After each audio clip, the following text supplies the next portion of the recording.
Vai spiediena sensors elektriskajā zobirkstē ir svarīga feature?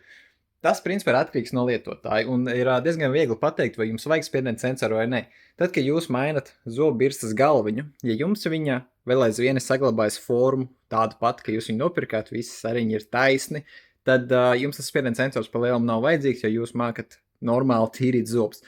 Bet, ja jums tās zobirsties sariņi ir izplūduši katrs uz savu pusi un izsās tāds riktīgi izpūris ēzis, tas nozīmē, ka jūs pārāk spēcīgi tīrat zobus, jūs viņus beržat, kā rezultātā šie neilona sāriņi pārlūst, viņi vairs nespēja atgriezties sākuma pozīcijā, un tad gan jums ir vēlams iegādāties elektrisko zobu birstu ar spiediena sensoru, kas jūs visu laiku brīdinās, ka jūs pa stipri beržat zobus. Ja jūs pērkat Philips Sonicare, tad tur ir pilnīgi jebkuram modelim iekšējais spiediena sensors.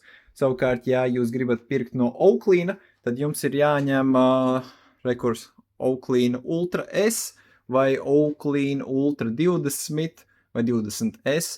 Viņām ir arī visiem trim modeļiem iekšā spiediena sensors, gan ar vibrāciju, gan ar skaņas signālu, gan ar gaismas signālu.